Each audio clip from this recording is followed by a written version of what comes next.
सावन का पवित्र महीना चल रहा है और उस पवित्र महीने में अपने अपने निज घरों में बैठकर, भवन में बैठकर, दुकानों पर, घरों में, ऑफिस में इस पवित्र कथा को श्रवण कर रहे हैं।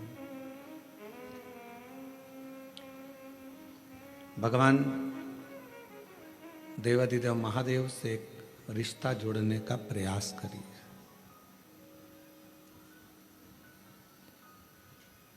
जैसे एक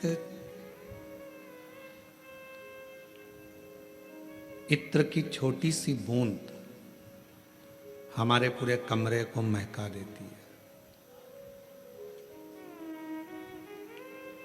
एक छोटी सी केसर की पत्ती, और वो पत्ती भी बहुत बड़ी नहीं होती है, छोटी सी। एक छोटी सी केसर की पत्ती एक भगोनी दूध को पूरा केसरिया कर देती है, उसका कलर चेंज कर देती है।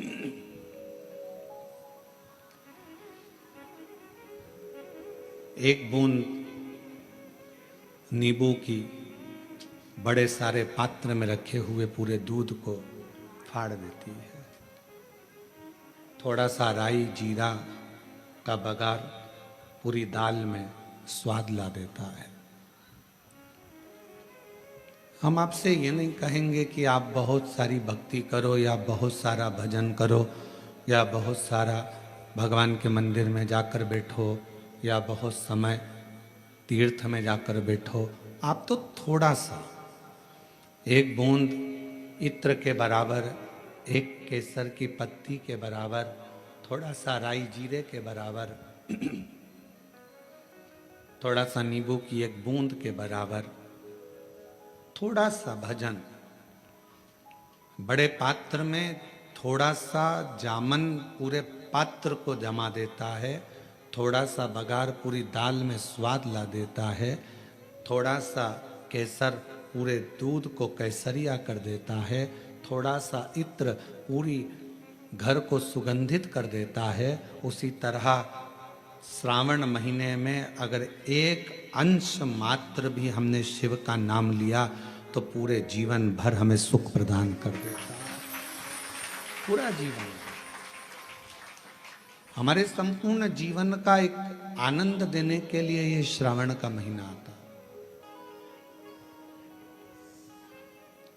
कल आपने और हमने कथा में सुना था, श्रवण किया था कि मां प्रसूति ने पूरे सावन के महीने में भगवान शिव की आराधना करी। केवल माता सती ने ही नहीं, केवल माता पार्वती ने ही नहीं, केवल महागौरी ने या कुष्मांडा ने या चंद्रघंटा ने या स्कंदा ने ही नहीं, सती माता की माता माता प्रसूति ने भी शिव की आराधना करी। और क्यों करी? शिव महापुराण में 2 शब्द दिए हैं कि भगवान शंकर की आराधना करने वाले को भोग का भी सुख होता है और मोक्ष भी प्राप्त होता है। भोग से मतलब क्या है? कोई कामना, आपके जीवन की कोई कामना हो, आपके जीवन की कोई उम्मीदें हो, मुझे ये प्राप्त करना है, मुझे ये प्राप्त करना है, मुझे ये लेना है, मुझे ये प्राप्त करना है, वो उम्मीद है, वो कामना है।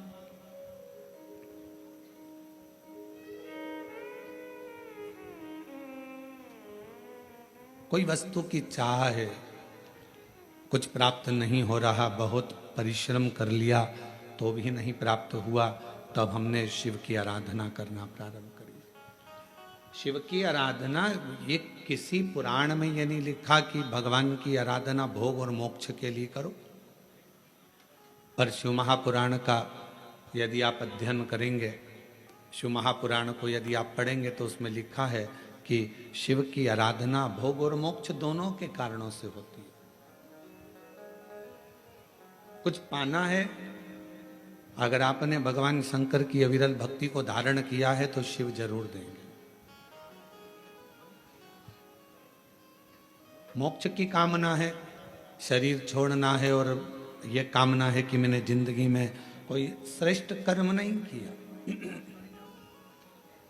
तो शिव की आराधना है, शंकर की आराधना। और शिव की आराधना में मन को लगा लेना या शिव की आराधना में शरीर को लगा लेना, चित्त को लगा लेना, ये आपके और हमारे बस की बात नहीं होती।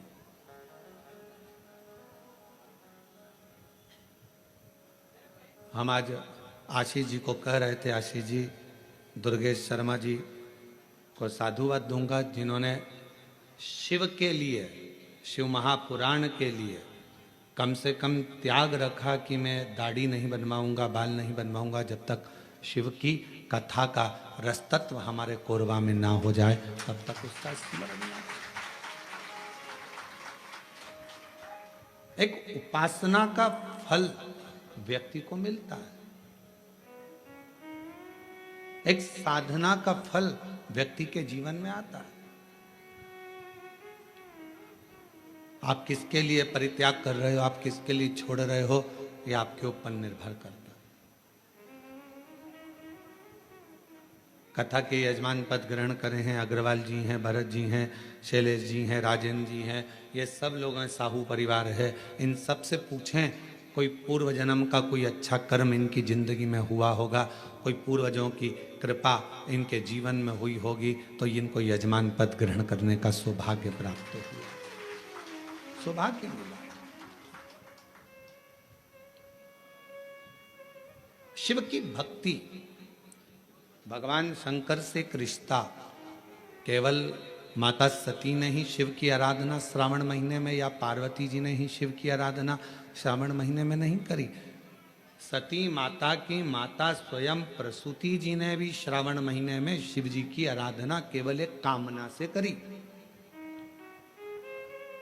एक कामना थी माता प्रसूति की, क्योंकि उनके पति को श्राप लगा था कि इसका शीश कटेगा, दक्ष प्रजापति को मरना होगा, और जब सिर कट जाता है तो मरना निश्चित हो जाता है। अब उनको मालूम था कि मेरे पति का शीश कटेगा, तो अभी शीश को कौन जोड़ सकता है। तो सती माता की चित्तवृत्ति में था कि कोई इस काल को पलट नहीं सकता, समय को, घड़ी को, काल को पलटने वाला यदि कोई एक है तो वो देव अधिदेव काल अधिपति महाकाल। अकाल मृत्यु वो मरे जो काम करे चंडाल का, काल उसका क्या बिगाड़े जो भक्त हो महाकाल का। जो शिव की आराधना करता हो, शिव की साधना करता हो, शंकर की भक्ति करता हो, शिव उपासना में लगा रहता हो, भगवान शंकर के गुणगान में लगा रहता हो, उसका काल टालने का कार्य स्वयं शिव करते। मार्कंडे बाबा का करा, राजा श्वेत का करा। ये काल टालने का काम उनका है, समय टालने का काम शिव का है। और मैंने तेरे ही भरोसे बाबा, तेरे ही भरोसे हवा बिच उड़ती जावागी, बाबा डोर हत्तो छड़ी नामे कटी जावागी। भोले मैं तेरी पतंग, शंभू मैं तेरी पतंग, हवा बिच उड़ती जावागी, बाबा डोर हत्तो छड़ी नामे कटी जावागी। भोले मैं तेरी पतंग। एक बात स्मरण में रहे, पैसा आपको वसीयत में मिल सकता है, गाड़ी आपको वसीयत में मिल सकती है, बंगला आपको वसीयत में मिल सकता है। गाड़ी मिल जाएगी, गोल्ड मिल जाएगा, सास का जेवर मिल जाएगा, प्लॉट मिल जाएगा, जमीन मिल जाएगी, खेती मिल जाएगी, बंगला, गाड़ी, ये सब पूर्वजों से मिल सकता है। सब कुछ आपको प्राप्त हो सकता है, पर इज्जत वसीयत में नहीं मिलती है, सम्मान वसीयत में नहीं मिलता है, आदर वसीयत में नहीं मिलता है। गाड़ी वसीयत में मिल जाएगी, बंगला वसीयत में मिल जाएगा, प्रॉपर्टी मिल जाएगी, सोना चांदी हीरा पन्ना मिल जाएगा, सब पूर्वजों का मिल जाएगा, वसीयत में मिल जाएगा, पर इज्जत सम्मान आदर ये वसीयत में नहीं मिलता। ये व्यक्ति को खुद अच्छा कर्म कर कर इज्जत बनाना पड़ती है। व्यक्ति को खुद अच्छा कर्म कर कर ये अपने लिए स्वयं निर्माण करना पड़ता है। इसको कोई देगा नहीं, इसको अपना बनाना है। मेरे शंकर भगवान के पास में सोने का महल नहीं है, मेरे शंकर भगवान के पास में हीरे पन्ने के जेवर नहीं है, मेरे शंकर भगवान के पास में बहुत सारा अंबर पीतांबर नहीं है। बस मेरे शंकर भगवान के पास तो एक ही चीज है, क्या? तो कहा जिसने विश्वास किया, जिसने मुझ पर भरोसा किया, जिसने मुझ पर विश्वास किया, जिसने मुझ पर दृढ़ता रखी, बस उसी को मैंने सर्वस्व प्रदान कर दिया, उसको मैंने सर्वस्व दे दिया। जिसने विश्वास किया उसको विश्वास के बल पर सब कुछ दे दिया। शंकर भगवान के पास में बंगला नहीं है, गाड़ी नहीं है, भगवान शंकर के पास में अंबर पीतांबर नहीं है, भगवान शंकर के पास में हीरा पन्ना सोना चांदी कुछ भी नहीं है। शिव जी के पास में तो केवल विश्वास है, भरोसा है। और याद रखना, जिसका विश्वास जिसका भरोसा दृढ़ होता चले जाता है, उसके जीवन में कोई कमी नहीं आती। फिर उसका भंडार भोलेनाथ खुद भरता चले जाता है, फिर उसको भरने में दिक्कत नहीं आती है। विश्वास के बल पर ही सब कुछ है, विश्वास के बल पर ही सर्वस्व है। शिव जी से एक रिश्ता जोड़ो, एक रिश्ता, एक रास्ता, इन दोनों पर थोड़ा ध्यान देना जरूरी है। जम के बोलो, क्या क्या? आवाज नहीं आई, फिर से बोलो। रिश्ता और रास्ता। रास्ते पर भी ध्यान देना जरूरी है और रिश्ते पर भी ध्यान देना जरूरी है। रिश्ते पर ध्यान नहीं दोगे तो रिश्ता छूट जाएगा। और आगे आप लोग बोलो, रास्ते पर ध्यान नहीं दोगे तो रास्ता छूट जाएगा, मार्ग भटक जाओगे। चल रहे थे इधर, रास्ते पर ध्यान नहीं दिया, एकदम निगाह हटी और दुर्घटना घटी। बस जा रहे थे, जाते जाते एकदम रास्ता बदल गया, ध्यान में नहीं है। जाना था डोंगरगढ़ और पहुंच गए डोंगर गांव। अब दोनों एक ही है, राजनांदगांव में ही है। अभी डोंगर गांव में तो राघव जी की कथा भी है, 1 बजे से 4 बजे तक डोंगर गांव 17 तारीख से चालू हो रही है। जो डोंगर गांव के आसपास के हैं वो वहाँ जरूर कथा श्रवण करने के लिए जाए। तो डोंगरगढ़ और डोंगर, आप रास्ता से अगर भटके तो डोंगरगढ़ जा रहे थे और पहुंच जाओगे डोंगर गांव, कोई भरोसा? हमारे साथ हुआ है। आते आते कोरबा में, हमने पहले दिन बताया था, कोरबा में आ रहे थे, आते आते आते आते रास्ता भटक गए। और भटके भी तो क्या भटके, भुट्टे के भजिए मिल गए, उसमें क्या दिक्कत?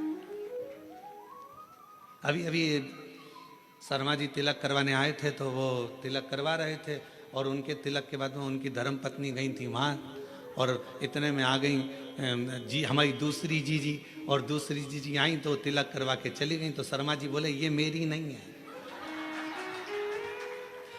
ये मेरी नहीं है। अब वो हमको हंसी तो खूब आई, खूब हंसी आई इस बात के लिए कि ये मेरी नहीं है गुरुजी। और एक बार नहीं 3 बार बोले महाराज। तो रिश्ता और रास्ता ये दोनों जल्दी भटक जाता है। और रिश्ते पर भी अपनी दृष्टि रखना और रास्ते पर भी अपनी दृष्टि रखना।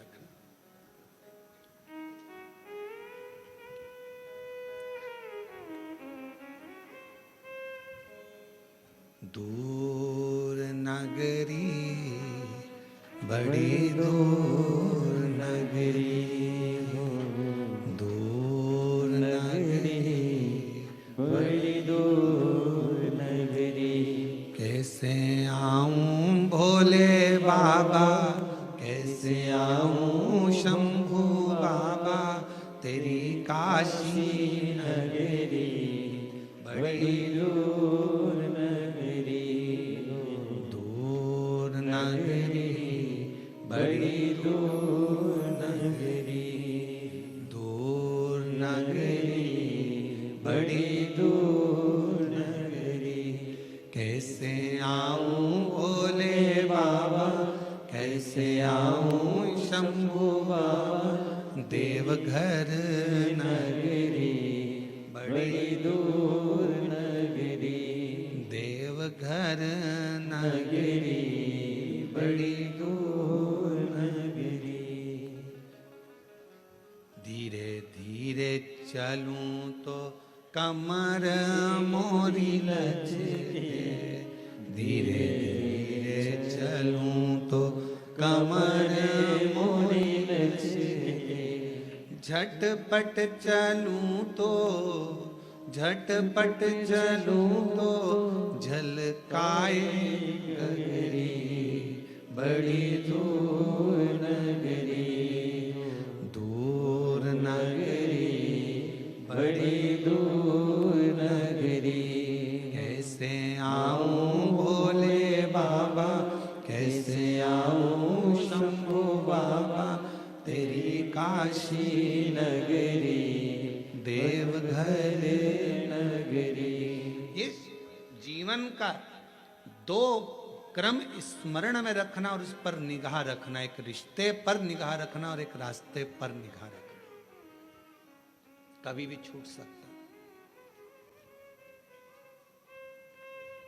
एक धर्म पत्नी को चाहिए कि अपने रिश्ते पर ध्यान रखे, पति से कोई ऐसा शब्द का संबोधन ना हो जाए जिससे ये रिश्ता टूट जाए। पति को चाहिए कि अपनी धर्म पत्नी से रिश्ते पर ध्यान रखना, रिश्ते पर निगाह रखना, ऐसा संबोधन ना हो जाए कि रिश्ता टूट जाए। आज के समय में रिश्ते पर ध्यान नहीं दिया जा रहा, बहुत कठिन है। पूरी सोशल मीडिया को खोलकर देखो, रोज अखबार को खोलकर देखो, रोज तुमको रिश्ते टूटते मिलेंगे। एक पति ने पत्नी को मार दिया, एक पत्नी ने पति को मार दिया, एक भाई ने भाई को मार दिया, एक ने ऐसा कर दिया, एक घुमाने ले गई थी महामारी आई, दूसरा वहां गया था वहां मर गया, तीसरा ऐसा कर गया। रिश्ते कलिकाल में, आज के समय में रिश्ते ऐसे टूट रहे हैं कि जैसे फूल डाली पे से टूटता है। निवेदन है कि रिश्ते पर ध्यान देना जरूरी है, रिश्ते पर निगाह रखना जरूरी है। अगर रिश्ते पर निगाह नहीं होगी तो वो टूटता चले जाए, छूट जाएगा। रास्ते पर भी ध्यान देना जरूरी, रास्ता छूट जाएगा। और दोनों चीजों का एक सार तत्व है। शिव महापुराण की कथा कहती है कि रिश्ता शिव से अगर तुमने जोड़ा है, भगवान शंकर से अगर रिश्ता जोड़ा है। कई माताएं कहती हमारा मन, हम 1-1.5 महीना तो पानी चढ़ा लेते हैं, 1-1.5 महीने बाद हमारा मन उचिष्ट हो जाता है गुरुजी। हम कहीं चले जाते हैं तो फिर हमारा मन नहीं कर पाता मंदिर जाने का, हमारा मन उचिष्ट हो जाता है। शिव महापुराण की कथा कहती है अगर आपने जिंदगी में एक बार भी जल चढ़ाना प्रारंभ कर दिया, तुम भले शंकर जी से रिश्ता तोड़ लो पर मेरा महादेव तुमसे कभी रिश्ता नहीं तोड़ेगा, मेरा शिव तुमसे कभी रिश्ता नहीं तोड़ेगा। बोल बम का नारा है, सारी समस्या का हल, मेरा शंकर भगवान आपसे रिश्ता नहीं तोड़ेगा। आप भले रिश्ता तोड़ लो,